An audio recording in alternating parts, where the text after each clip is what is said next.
Euh, Chers étudiants, chères étudiantes, bonjour. Aujourd'hui, on va présenter un cours très intéressant qu'on va rencontrer partout dans différentes filières. Ce cours est bien l'instrumentation et mesure. En gros, on va parler d'un certain nombre de capteurs industriels utilisés dans des installations industrielles électriques, hydrauliques, pneumatiques, etc., etc. Donc, c'est un cours dédié et destiné à la filière génie mécanique et système automatisé, mais aussi à la filière génie industriel et à la filière génie électrique. On va voir un cours léger destiné aux étudiants de la deuxième et la troisième année de cycle d'ingénieur, sachant que ce cours peut être approfondi pour notamment le master recherche. Alors, dans ce diapo, on voit bien un certain nombre de capteurs, comme par exemple les capteurs de force, les capteurs de pression, de débit, des thermocouples aussi, des thermostances, et des photodiodes et des jauges de contrainte. Et la liste n'est pas limitée. Aussi des caméras, bien évidemment. Alors, dans ce diapo, on voit que ces différents capteurs se trouvent quelque part dans une chaîne qu'on va appeler chaîne de mesure. Ici, on a la boîte capteur. On peut trouver n'importe quel capteur selon bien évidemment le type du capteur et le système utilisé. À son amont, on a des grandeurs physiques qu'on va mesurer, type température, pression, vitesse, etc. etc. Donc, cette grandeur s'appelle le mesurande. Et à la sortie de ce capteur, nous avons la grandeur électrique, on voit bien ici bruitée ou perturbée, tout simplement parce que mon capteur, dans le cas non idéal, il est subi à des perturbations et des influences extérieures. Donc, c'est pourquoi on a cette grandeur qui n'est plus, je dirais, le même que celle d'origine. OK, donc cette grandeur va être traitée dans une chaîne aussi, une continuité de chaîne va être traitée. Donc, il s'agit bien évidemment d'un signal. Donc, on parle de traitement de signal électrique. Cette opération de traitement comporte d'autres applications, on va dire, d'autres traitements, type amplification, filtrage, pour filtrer, bien sûr, ces bruits, ces perturbations qui viennent déranger dans notre signal. Puis, la transmission à distance. À la sortie ou à la fin de ce traitement, on récupère donc une grandeur électrique bien traitée, épurée, saine, qu'on peut utiliser par la suite dans des mesures, puis dans des exploitations. Par exemple, ici, on peut exploiter notre signal mesuré pour faire de la régulation, par exemple. Donc, beaucoup d'étudiants parmi vous, si ce n'est la majorité des étudiants, ont fait ce qu'on appelle la régulation ou l'asservissement. Donc, certes, il faut distinguer entre les deux. Asservissement, c'est à la fois peut être une régulation ou poursuite de trajectoire selon donc la consigne envoyée dans notre schéma bloc global. Donc, ça peut être au niveau de météo, prévision par exemple, météorologique, et aussi dans le domaine bancaire. On peut prévoir donc les taux de change, etc., puis faire de la régulation financière. Donc ça, par exemple. Aussi, on parle du contrôle de qualité. Donc, la qualité ici, par exemple, dans un système automatisé, si je prends l'exemple de la production du biscuit, un exemple simple, ben, logiquement, nous avons une boîte où nous avons, ou bien la mémoire, on a stocké les données pour le cas idéal. Et une fois le produit passe au-dessous de ces capteurs, aux caméras, ben, il va justement prendre une image qui va être comparée avec ce qui est stocké. Et à partir d'un certain seuil, on peut justement dire est-ce que c'est accepté dans ce qu'on appelle l'erreur. Si l'erreur dépasse un certain seuil, bah, tout de suite, on va envoyer ces biscuits, ce produit, soit vers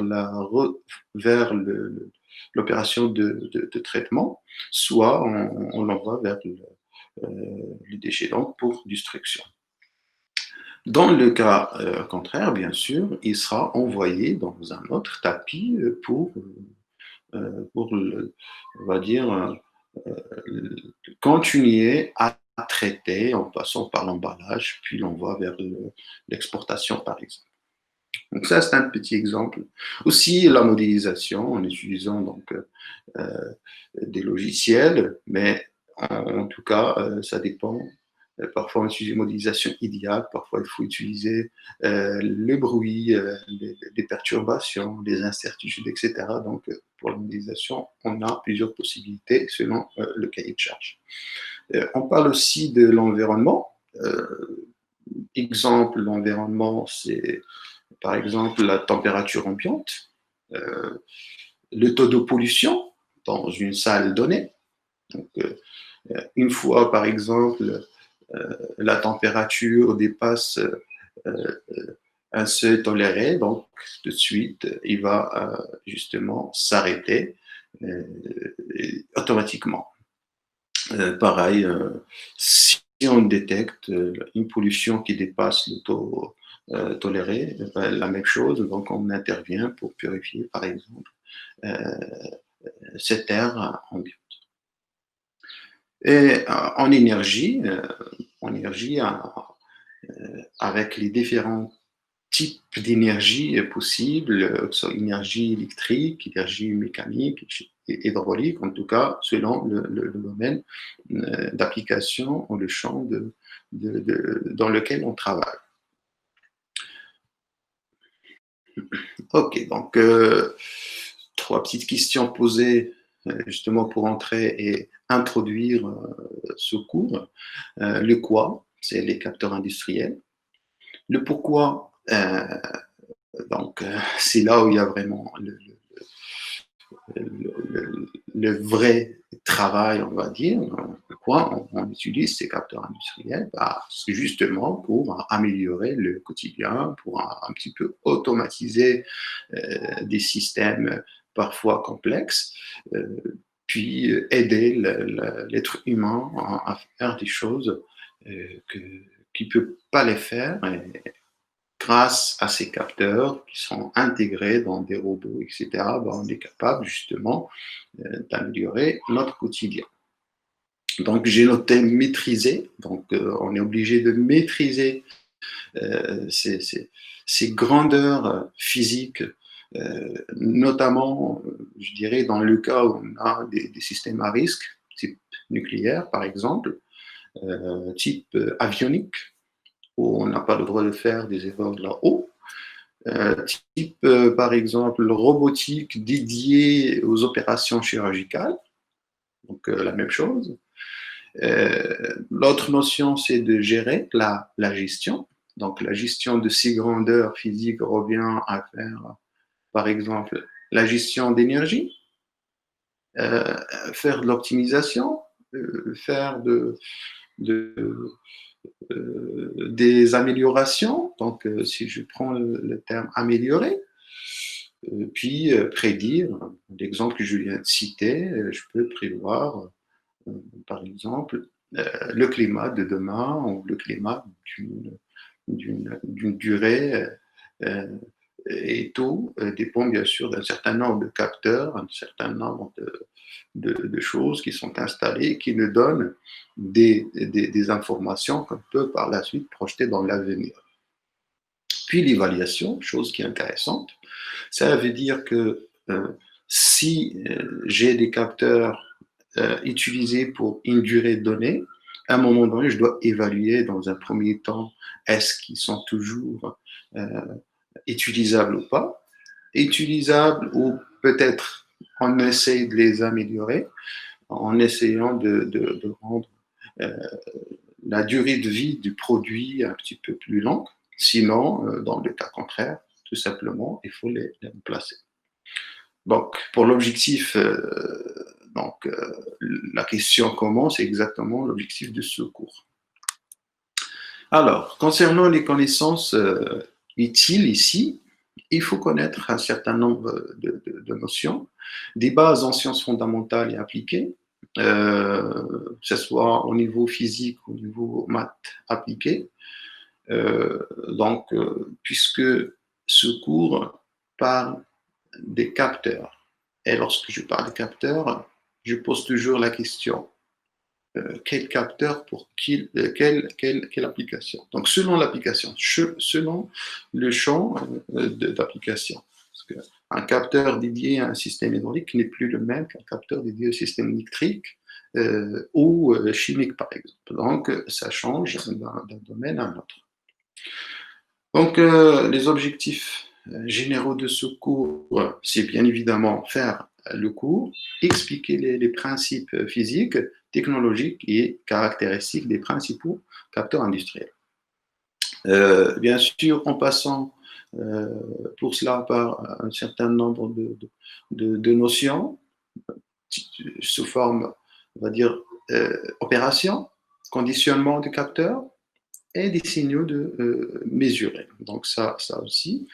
Il y a aussi la notion d'étalonnage. Et cette notion, on va le voir un petit peu plus tard en avançant dans ce cours. C'est surtout dans le cas des systèmes non linéaires, sachant que la majorité des systèmes réellement sont non linéaires. Donc on passe par linéariser pour un petit peu rendre le système plus facile à utiliser.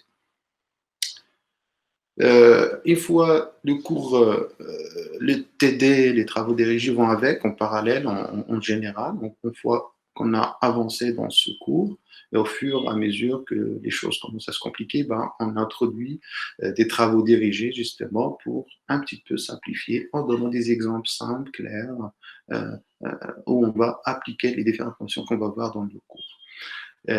Pareil, donc une fois ce cours avec ces différentes séries, exercices et problèmes finis, donc on passe vers la partie travaux pratiques où on va justement voir quelques outils informatiques, logiciels permettant de faire de la modélisation de ces capteurs, en l'occurrence le logiciel MATLAB qui est bien connu et l'environnement Simscape.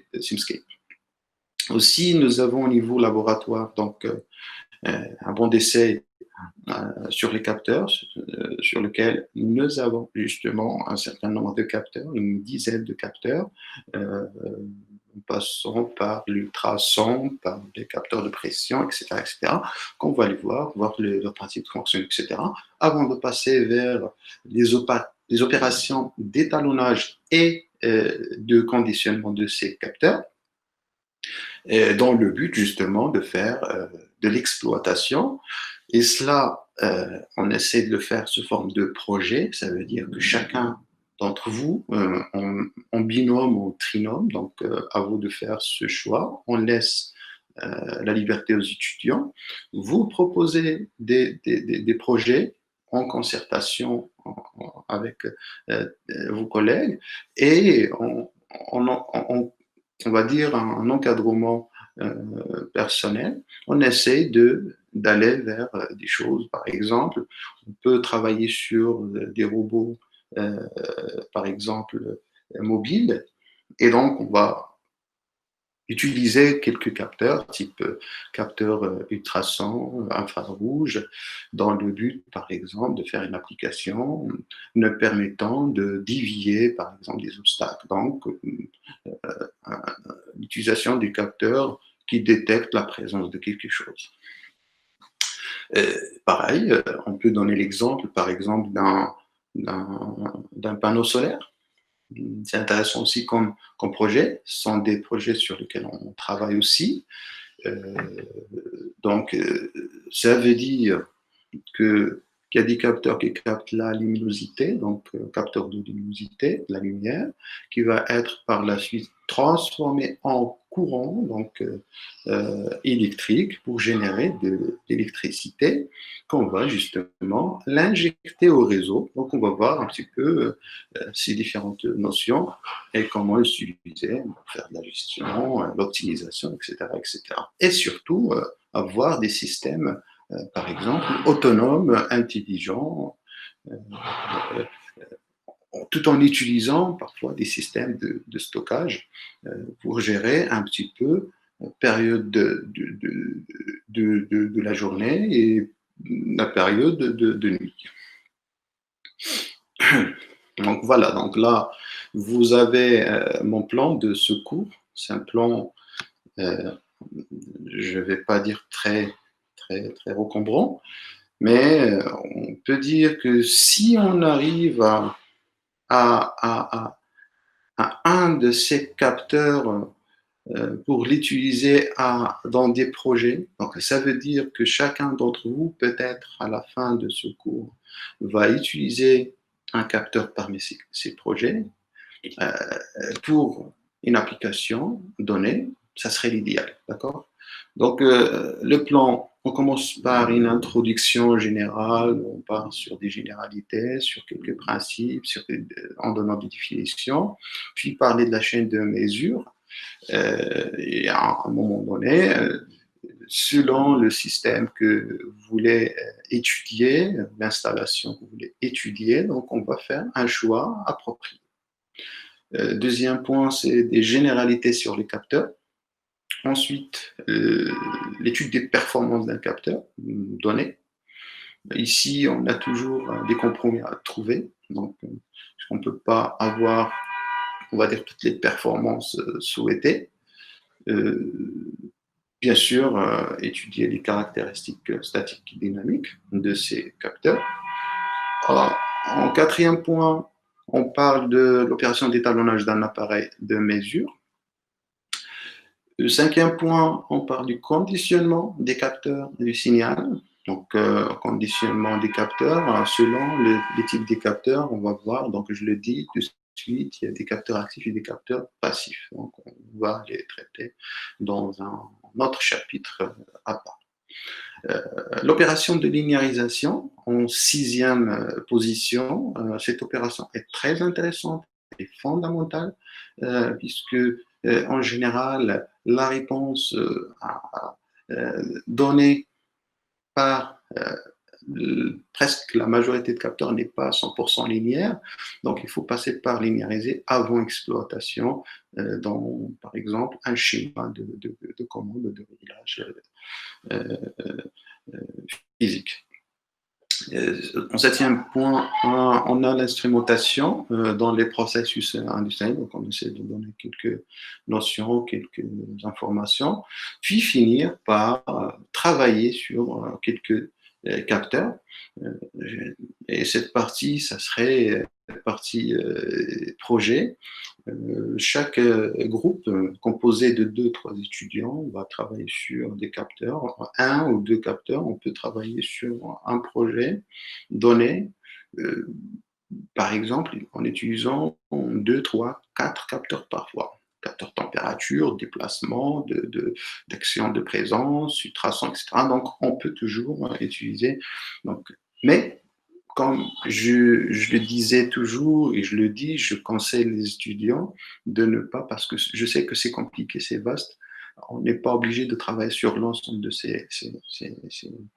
ces capteurs, mais de mon côté, je vais vous donner les cours On essaie d'expliquer le maximum possible de ces notions, de leurs principes de fonctionnement, mais une fois dans un projet, on se focalise effectivement sur le projet pour lequel on essaye de faire quelque chose et proposer des algorithmes, faire des choses simples, mais qui répondent quand même aux principes de base d'ailleurs de ce cours. Alors, concernant les compétences visées, donc l'étudiant doit être capable de poser des choix à la fin, hein, je dirais bien à la fin de ce cours, puis faire la mise en place des solutions pour l'installation d'une chaîne de mesure. J'ai donné ici quelques références qu'on peut trouver dans notre bibliothèque ou bien sûr dans d'autres bibliothèques au niveau de l'université. Et aussi sur Internet, en tout cas, on a assez de références qui nous permettent de faire un cours parfait. Donc, je commence par la chose la plus simple, c'est de définir un capteur. C'est quoi un capteur? Et là, je conseille quand même que les étudiants ne sont pas obligés quand même d'apprendre par cœur cette notion ou cette définition. L'essentiel, c'est de savoir donner une définition simple, claire d'un capteur en utilisant vos propres mots, mais avec des mots clairs et techniques. Donc, un capteur est un organe de prélèvement d'informations qui élabore à partir d'une grandeur physique une autre grandeur physique de nature différente. Donc, j'ai mis ici entre parenthèses généralement électrique. Ça peut être électrique et autre. Hydraulique, des températures thermiques, etc., etc. Donc, je disais une autre grandeur physique de nature différente, représentative de la grandeur prélevée et utilisable à des fins de mesure. Alors, une fois qu'on a défini le capteur, on essaie de savoir ça sert à quoi. Donc, c'est quoi son rôle? Donc, parmi les informations de toute nature issues de notre environnement, il existe les grandeurs physiques associées à des événements climatiques, géométriques ou encore lumineux ou temporels. Donc, j'ai mis en gras ici le rôle du capteur est de rendre exploitables ces différentes grandeurs physiques en vue de leur traitement ultérieur. Donc, je pense que c'est clair. Le plus important, c'est d'exploiter ces grandeurs pour des applications pour des traitements ultérieurs, notamment la régulation.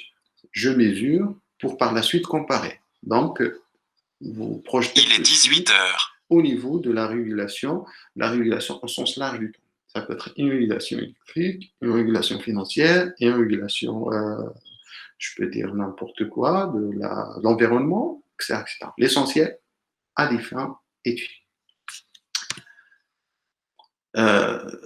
Donc, dans ce diapo, je donne donc un tableau représentant quelques phénomènes physiques et des applications où on trouve effectivement ces phénomènes. Par exemple, mesure de présence, pardon, c'est au niveau, par exemple, des véhicules qui ont des capteurs derrière. Et une fois le véhicule recule, ben, il y a un radar, bien sûr, installé derrière qui va commencer à sonner et donc pour nous dire et nous demander de s'arrêter pour ne pas faire une bêtise. Ça peut être mesure de position, de déplacement ou de niveau. Donc ici, l'application, c'est qu'on indique la position courante d'un objet animé et ainsi de suite. Aussi, on peut parler par exemple des mesures de débit, par exemple dans une machine à laver. On parle de mesures de vitesse, notamment dans le cas des véhicules tout type. Hein. Ça peut être une automobile, un avion, donc un train, etc. etc. Alors, on peut classifier ces capteurs, donc on parle ici de classification de capteurs. puisque la grandeur de sortie du capteur peut varier soit de manière binaire, soit de manière ou de façon progressive, ou bien tout simplement comme échelon, tension, courant par exemple. Donc le premier cas, on parle de capteur tutorien, c'est presque souvent utilisé dans la commande euh, des systèmes type ascenseur avec l'application automate tutorien, ouvert, fermé, monter, descendre, etc. De façon progressive, on utilise une fonction continue, donc la variation est continue, dans ce cas-là, on parle des capteurs analogiques, ou bien, comme j'ai dit, le cas d'échelon, tension courant par exemple, mais ça peut être autre grandeur physique, autre signal physique. C'est le capteur numérique. Donc la détection du phénomène physique par le capteur peut s'effectuer par contact. Donc on parle de faire la détection de manière directe ou bien sans contact. Ça veut dire que l'objet est distant, est loin du capteur utilisé, et donc, une fois qu'il s'approche, ben, il va nous envoyer un signal comme quoi il y a un objet ou une chose en face ou à côté. Ici, bon, je l'ai fait exprès en vous lançant ce multimètre qui va nous permettre justement de voir un petit peu, de mesurer les différentes composantes de mon installation. Donc, il joue à la fois le rôle de capteur aussi, ce qui va me permettre de capter, puis afficher la valeur, et par la suite savoir ce que je dois faire. Si le composant est en bon fonctionnement ou pas, changer ou pas changer. Donc cet appareil peut être utilisé en ohmmètre pour tester des potentiomètres dont la résistance électrique varie selon leur position. Donc c'est le oméga par exemple. En testeur de continuité, et ici pour déterminer surtout le bon fonctionnement d'un contacteur fin de course. Donc il est noté par symbole de diode. C'est exactement cet écran-là. Ok, toujours dans la partie classification, donc on donne ici un tableau où on a un certain nombre de capteurs.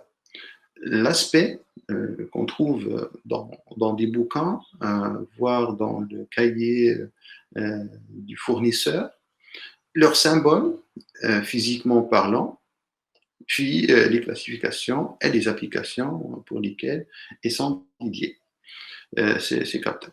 Donc, je prends photorésistance, elle est notée plutôt, et son aspect il est de cette manière.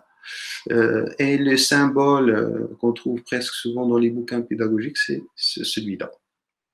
Donc, classification, ici on parle de capteur de luminosité parmi les applications pour lesquelles est dédié ce capteur, qui est de type analogique.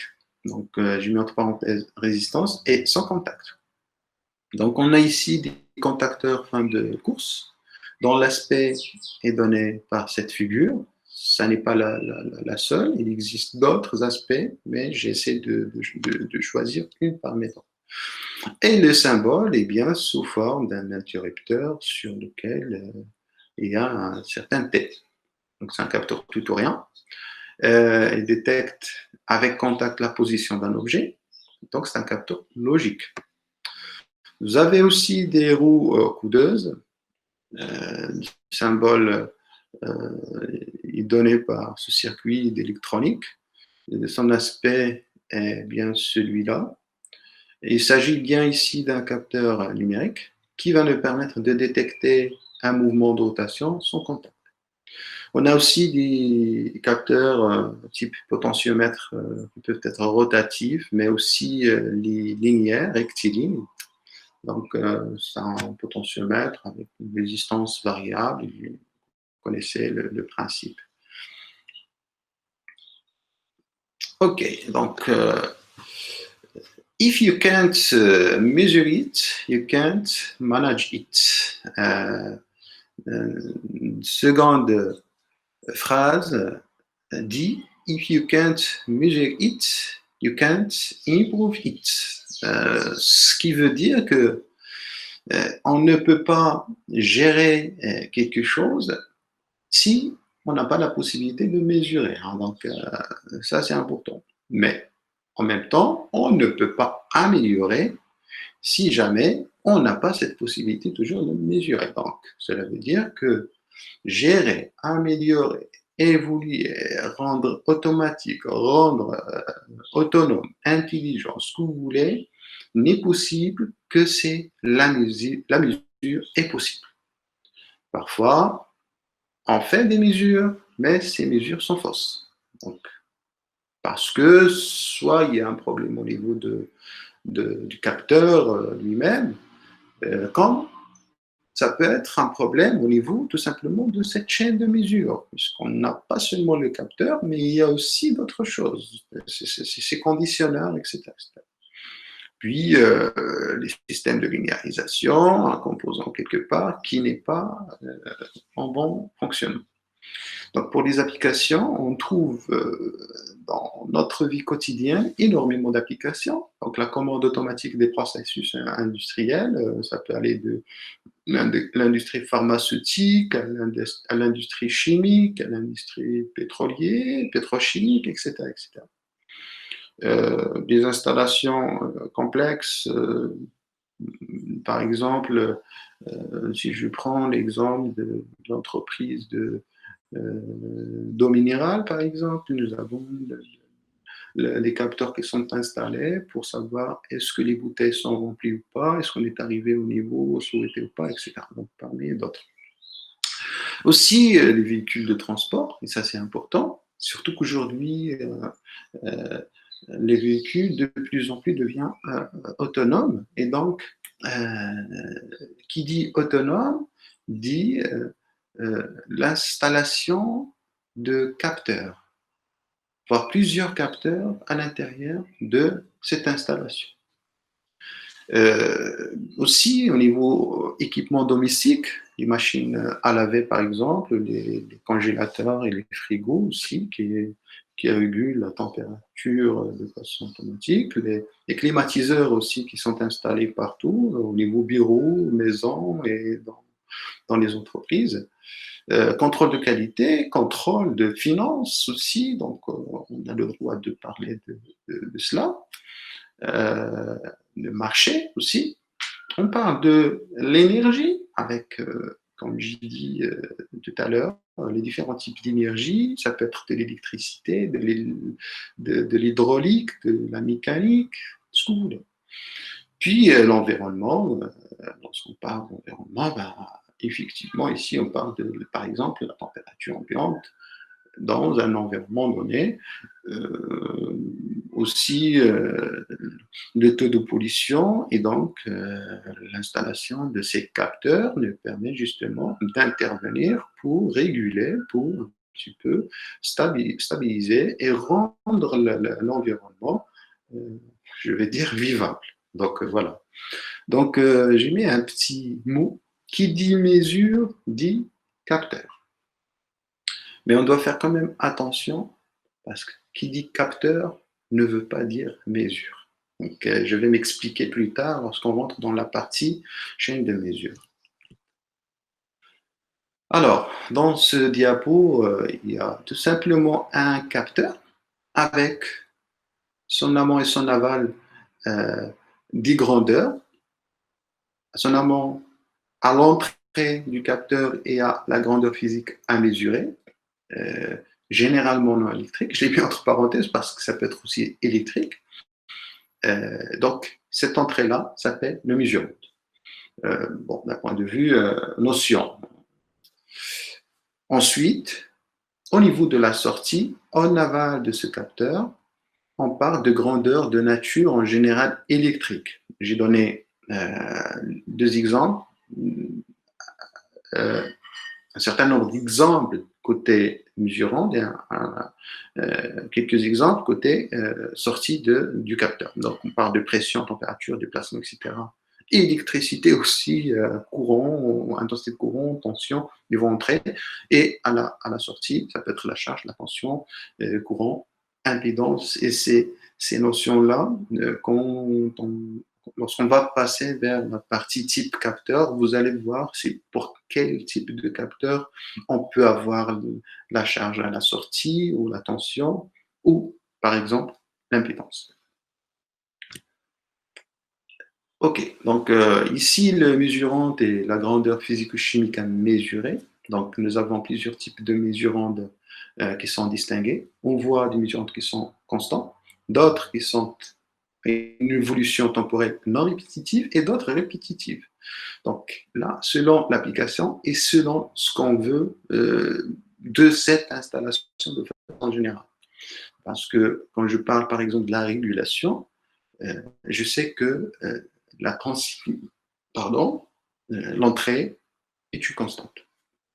Quand je parle de, par exemple, la poursuite de trajectoire, automatiquement l'entrée est variable. Et le cas répétitif, périodique, c'est un cas particulier, puisqu'il varie quand même. Donc, mais on est dans le cas 3,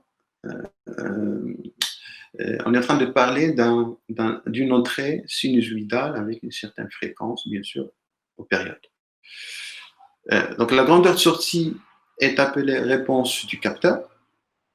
Donc, j'ai oublié de le dire, je le rappelle quand même, c'est que lorsqu'on parle de la régulation de la poursuite trajectoire, on parle du terme de plus général qui est l'asservissement. Donc, l'asservissement, attention, ça n'est pas seulement la régulation, mais aussi la poursuite trajectoire. Donc, en tête, asservissement. Selon l'entrée, on peut parler de la régulation, c'est l'entrée continue. Poursuite trajectoire, c'est l'entrée est variable. La principale fonction de capteur est de quantifier le mesurant. Cette traduction est généralement réalisée par l'existence des relations mathématiques liant la sortie et l'entrée du capteur, donc une relation. Dans le cas linéaire, on parle d'une fonction de transfert. OK. Alors ici, on peut revenir à cette classification pour distinguer ces types de sorties. On peut avoir signal tutorien ou logique, et ici on parle surtout des détecteurs. On parle aussi de signal analogique, et donc c'est un signal délivré par les capteurs analogiques et qui est une fonction continue mesurante. Ce type représente donc la catégorie des capteurs la plus importante. Et aujourd'hui, avec donc la numérisation et l'automatisation et l'utilisation des calculateurs, on parle plutôt des détecteurs, par exemple. Puis le cas de signal numérique, qu'on utilise et qu'on parle aussi de codeur. Donc, quand on parle de codeur, on est en train de parler du numérique. Le cas général continu, on parle de l'analogique. Et le cas détecteur, on parle de tutoriel. On donne un exemple et on pose la question, quelles sont les grandeurs d'entrée et de sortie à partir de cet exemple simple d'un système hydraulique. Dans l'entrée, ici, où le mesurant aussi bien la variation de la hauteur, c'est delta H, et notre sortie, en fonction de cette variation, on peut récupérer donc la variation de résistance. Et donc, nous avons dans le cas général delta R, ou la variation R, qui varie en fonction de l'entrée, le mesurant. Et dans le cas linéaire, ça veut dire dans le cas où lorsque j'ai une réponse, il n'y a pas une non-linéarité derrière, et donc il y a une certaine proportionnalité. Et dans ce cas-là, nous avons S comme constante. Donc là, je vais essayer de m'expliquer et surtout de montrer la différence entre capteur et chaîne de mesure, ou bien capter, mesurer qu'on vient de voir il y a quelques minutes. Donc le capteur est le premier maillon de toute une chaîne de mesure et d'acquisition de données. Euh, Ça veut dire c'est un pilier fondamental dans cette chaîne. Donc on le voit ici, le capteur, et ici on voit la chaîne de mesure. Donc la chaîne de mesure, ça n'est pas seulement le capteur, mais il y a aussi la partie acquisition et traitement du signal qui comporte l'acquisition de données, l'amplification, le filtrage et la linéarisation. Et juste après, on parle de l'exploitation. Donc, surtout pas rater ces étapes pour avoir un signal, euh, euh, comme on dit, un signal propre, un signal bien mesuré, exploitable. Donc, je donne un exemple ici de toujours mesure d'un débit. Donc, nous avons ici le déplacement de fluide de P1 plus élevé vers P2 faible. Ça veut dire le débit est en fonction de la variation de la pression. Donc, c'est débit implique ou entraîne pression différentielle. Cette pression différentielle entraîne une déformation mécanique d'une membrane et la déformation mécanique entraîne euh, euh, une grandeur électrique qui va être utilisée, traitée dans cette chaîne de traitement avant qu'il soit exploitable dans une application donnée. Alors, généralement, la réponse du capteur n'est exploitable qu'après traitement par une chaîne de mesure. Donc, j'essaie de reformuler ce qu'on vient de dire sous forme de phrase pour qu'il soit référence à chaque fois qu'on veut revoir la notion. Donc, la chaîne de mesure est l'ensemble des éléments nécessaires pour connaître la valeur ou l'évolution des paramètres d'un système physique. On distingue deux types de chaînes de mesure analogiques et numériques. Alors, dans le cas chaîne de mesure analogique, donc le signal porteur de l'information issu du capteur circule le long de la chaîne et est lié à la grandeur à mesurer par une loi, bien sûr, continue. La structure de base d'une chaîne de mesure analogique comprend au minimum 3 étages. Nous avons le capteur, nous avons le conditionneur de signal qui comprend justement tout ce qu'on a vu, l'acquisition, l'amplification, la linéarisation, etc. Puis le filtrage, si jamais nous avons un signal bruité. Puis vous avez à la fin l'unité de visualisation et d'utilisation et d'exploitation. Donc, un capteur sensible aux variations des grandeurs physiques et qui, à partir de ces variations, délivre un signal. Un conditionneur de signaux dont le rôle principal est dans l'amplification du signal délivré par le capteur pour lui donner un niveau compatible avec l'unité de visualisation ou d'utilisation. Donc ici, la compatibilité, c'est très importante.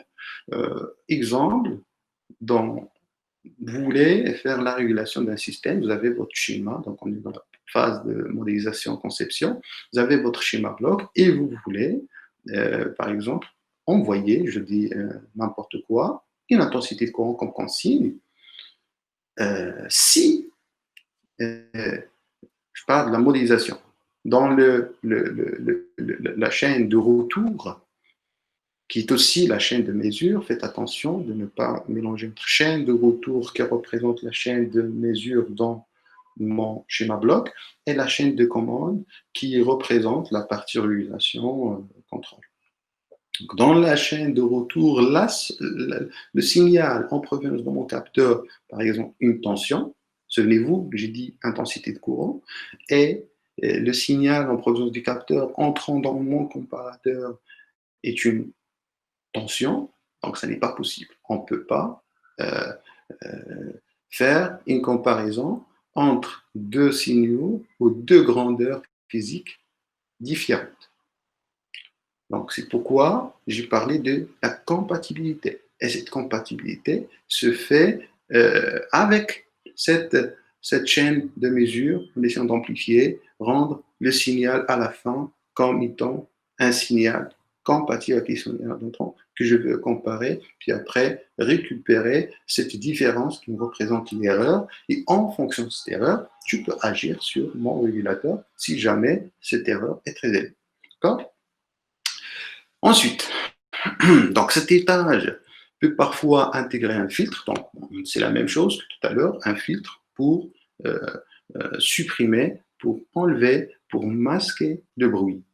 Et justement, donc, il permet de réduire ces perturbations présentes sur le signal. Puis à la fin, il y a l'unité de visualisation ou d'utilisation qui permet de lire la valeur de la grandeur et de l'exploiter dans le cas d'un asservissement, par exemple. Donc ici, votre asservissement, votre système d'asservissement, votre schéma bloc qui représente un système donné, un système physique, mais pas obligatoirement un système physique. Ça peut être aussi un système macroscopique type, je sais pas, le productique, dans le cas de la production, avec un flux de véhicules que je peux utiliser comme temps variable.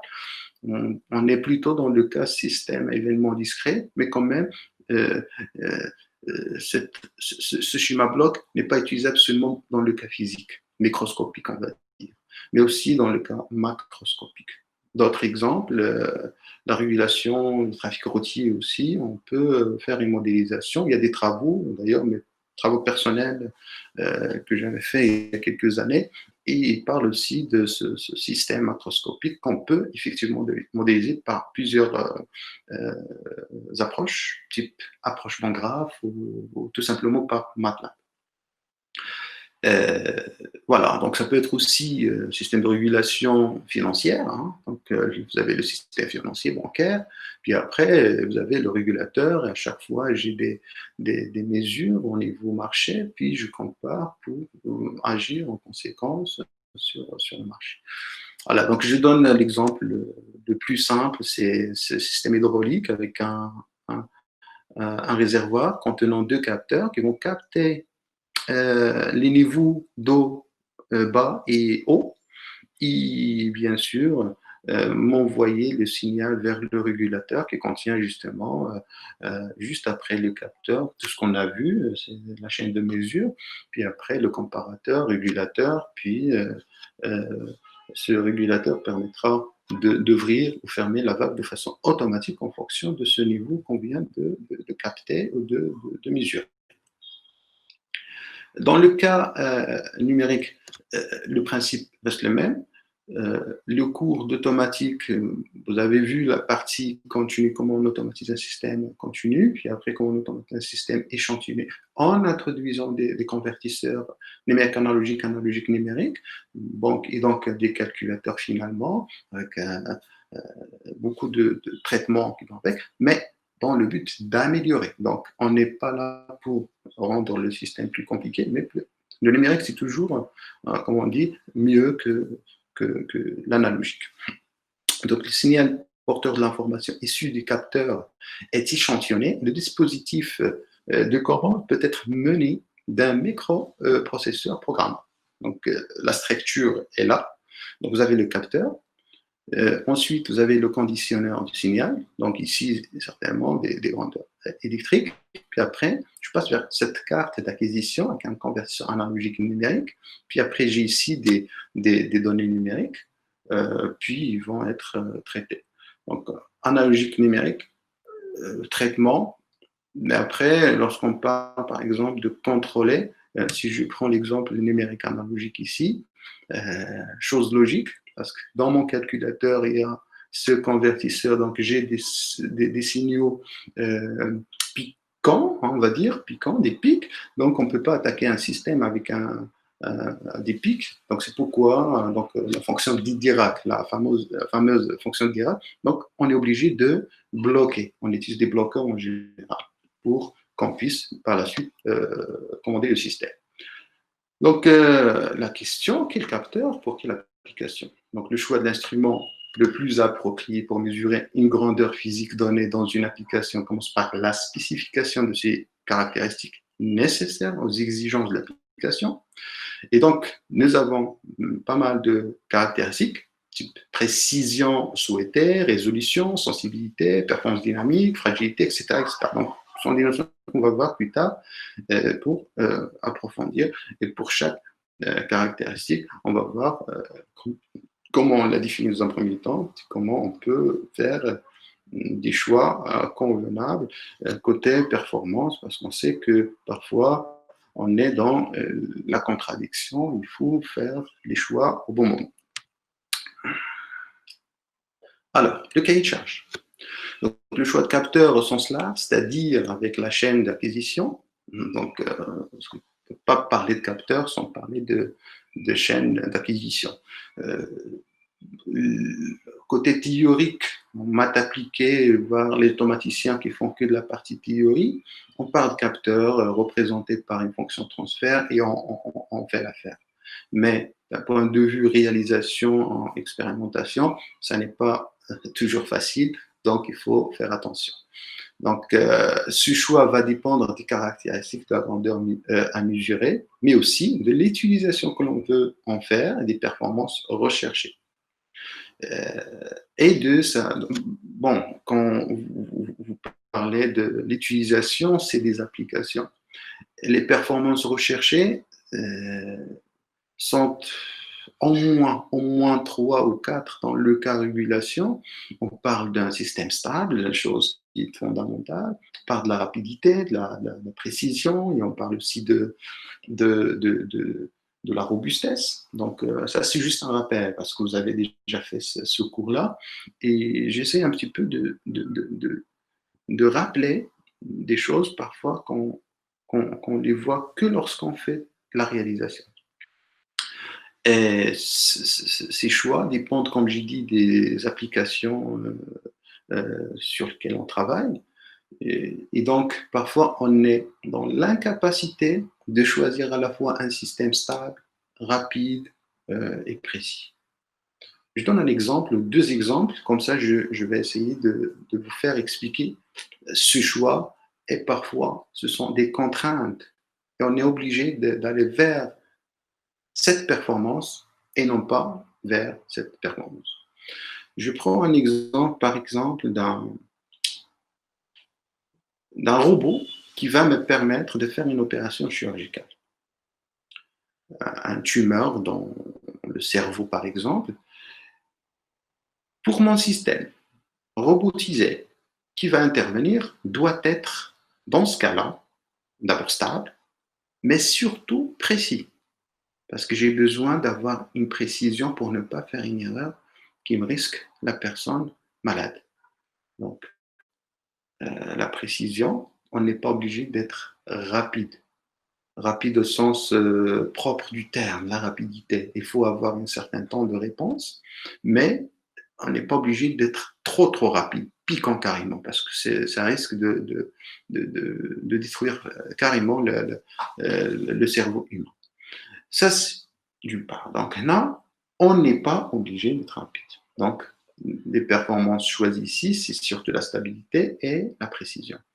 Je prends un autre exemple aussi pour peut-être choisir entre plutôt la stabilité et la rapidité. Je prends le système avionique. Tout le monde le sait, et on sait que dans le réseau de l'avion, en général, on a une génératrice de puissance, un générateur en gros, mais nous avons la génératrice auxiliaire. On suppose qu'il y a un problème qui se pose là-haut. Par exemple, le générateur principal est en panne. Donc ici, on va perdre de la puissance dans notre système et on risque de perdre les 260 personnes qui se trouvent là-haut. Donc, qu'est-ce qu'on doit faire? On doit tout de suite basculer vers l'auxiliaire avec une rapidité 1 parfois incroyable. Même s'il y a des pics, c'est pas grave. Le plus important, c'est de aider les gens et sortir sains et saufs de cette catastrophe qui peut arriver. Certes, ça va déstabiliser un petit peu, mais peu importe, même s'il est déstabilisé l'avion, l'essentiel, c'est qu'il arrive à atterrir sans dégâts humains. OK? Donc voilà, deux exemples au moins pour dire attention, les performances recherchées. Donc, parfois, on est exigeant, mais il ne faut pas être trop exigeant. D'accord? De sa compatibilité avec les autres éléments de la chaîne de mesure, des spécifications sur les dimensions, la protection contre l'environnement, les chocs. Donc l'ensemble des contraintes permet d'établir le cahier des charges auquel doit répondre l'instrument ou le capteur, entre parenthèses, recherché. Dans ce diapo, donc, on pose, que ce soit pour le mesurant ou pour le capteur, certaines conditions qui seront bien sûr précisées dans un cahier de charge, dans un bureau, par exemple, d'études. Et le fournisseur doit prendre en considération ce cahier de charge. Donc, nous avons pour, par exemple, les conditions sur le mesurement de la plage de variation, et au niveau du capteur, c'est l'étendue de mesure. Ça, par exemple, une condition parmi conditions. Donc, il demande à ce que cette étendue soit à une valeur donnée. Comme ça, le système euh, peut avoir une certaine sensibilité, puisque cette sensibilité, c'est le rapport entre l'étendue et la plage de variation, entrée-sortie. Donc, c'est sortie sur entrée qui donne cette sensibilité. Puis après, nous avons variation à mesurer par des parasites électromagnétiques et le blindage. Rien que pour cette partie, c'est un cours tout entier qu'il faut voir euh, pour vraiment isoler ces différentes, on va dire, problèmes, par exemple par rapport à la masse, etc. Nous avons la vitesse de variation côté mesurante et donc conditions sur la partie capteur. On parle de, par exemple, bande passante de temps de réponse. Donc, temps de réponse, inversement, ça doit être dans le domaine fréquentiel, bande passante. Et donc, voilà. Aussi, ici, on a le blindage au niveau mesurant. Donc, là, on parle de l'isolement par rapport à la masse. Donc, des exigences fortes sur les performances techniques induisent généralement un coût de revient élevé. Certaines spécifications sont antagonistes. C'est ce que j'explique tout à l'heure avec mes deux exemples. Mais si je retourne vers la première phrase qui parle des exigences et le coût, ça c'est important. Mais c'est pour cela que techniquement il faut faire attention. J'essaie de donner un exemple pour montrer cette exigence sur les performances et le coût de revient qui peut être parfois élevé si on fait un mauvais choix. Je reviens toujours sur mon schéma bloc. Dans le cas numérique, le schéma système échantillonné, on va dire. Euh, il se peut que celui qui fait de la modélisation dans son bureau d'études ne présente deux possibilités pour un résultat qui va être pareil. Sauf que la possibilité telle coûte tel prix et la deuxième possibilité coûte un prix parfois plus cher. Je m'explique. Dans mon schéma de régulation qui va être finalement intégré, donc c'est le calculateur qui va être intégré dans un véhicule ou dans un avion ou ce que vous voulez, euh, je prends le comparateur, parce qu'après je parle de modèle. Je vais récupérer un modèle équivalent pour deux schémas différents d'un point de vue structure, mais aussi matériel. Mathématiquement, c'est pareil par contre. Je suppose que mes convertisseurs se trouvent pour le premier schéma à l'entrée de mon comparateur côté consigne et à l'entrée de mon comparateur côté chaîne de mesure, à la sortie de mon capteur. Donc, quand je compare ces deux signaux en provenance de ces convertisseurs finalement, donc je fais la différence de deux signaux échantillonnés, d'accord? À la sortie de mon comparateur. Maintenant, je fais l'autre choix que vous connaissez, c'est maintenant c'est en amont de mon comparateur où je vais mettre mon convertisseur. Donc le résultat, c'est quoi? Les deux entrées au niveau comparateur, me donne un résultat qui est la différence de deux signaux analogiques. Et quand je compare, et quand je passe par mon convertisseur analogique numérique, je récupère la différence de deux signaux numériques, échantillonnés, la même chose que l'autre. Le problème se pose à quel niveau? C'est au niveau du choix des convertisseurs. Et là, je vais passer vers le coût. Le premier choix va être plus coûteux par rapport au deuxième choix. Parce que là, je dois acheter deux convertisseurs et pour l'autre possibilité, un seul convertisseur. Le problème peut se poser, c'est lorsqu'on a beaucoup de matériel, beaucoup de systèmes, beaucoup de calculateurs qui sont commandés, des milliers partout dans le monde, une entreprise. Et si je suppose, par exemple, qu'un convertisseur en logique numérique me coûte, je dis un chiffre, 10 euros par exemple, 10 euros pour le premier calculateur système et 20 euros pour l'autre.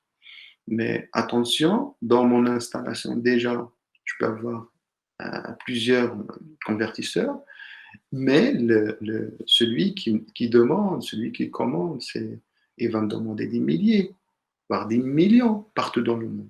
Et donc, faites le calcul, vous allez voir que c'est très coûteux.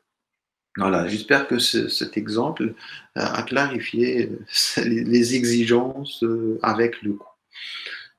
Certaines spécifications sont antagonistes, c'est ce qu'on vient de faire, et de dire, parce qu'on ne peut pas à la fois avoir un système stable, rapide et précis et robuste, sachant que le domaine de robustesse aussi, c'est un domaine compliqué, puisqu'on peut parler de la robustesse lorsqu'on a, par exemple, pris en considération les incertitudes de mesure, mais aussi, c'est possible lorsqu'on a des défauts.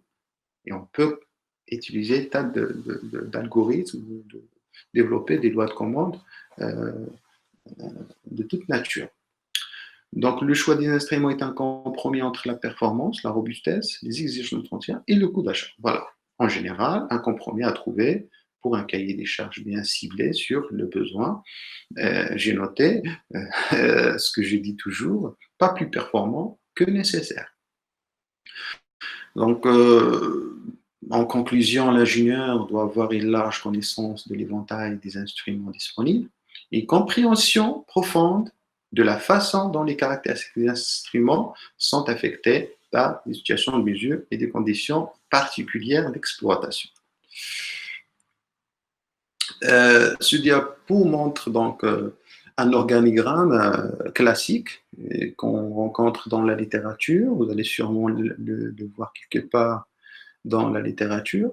Donc, c'est pour faire le choix d'un capteur, selon le domaine. Donc, ça n'est pas le seul organigramme possible, mais on peut bien sûr faire d'autres améliorations parce que ça commence à changer, surtout que les capteurs d'aujourd'hui ont des caractéristiques, on va dire, plus performantes que les anciens, surtout avec des installations numériques. Alors, nous avons l'objet à détecter. Et donc, je passe et je dis, c'est l'objet est-il solide? Alors, je continue mon raisonnement, sinon je bascule vers scellé, par exemple, liquide. Ensuite, le contact du détecteur avec l'objet est-il possible? Donc, on va voir est-ce que on est obligé d'avoir un système à contact. Si oui, je vais continuer, sinon je bascule. Ensuite, je pose l'objet a-t-il une masse donnée, un chiffre donné, n'importe, donc selon l'application, et ainsi de suite. Et en fonction de cet algorithme, cet organigramme, on peut se retrouver et se rencontrer avec plusieurs types de capteurs selon l'application, bien sûr, souhaitée. Donc voilà, donc je pense qu'on va s'arrêter là. Aujourd'hui, on a vu une partie introductive. Donc le chapitre prochain, on on va avoir surtout une généralité sur les capteurs et on va essayer de rentrer petit à petit dans les détails. Donc, merci beaucoup pour votre attention.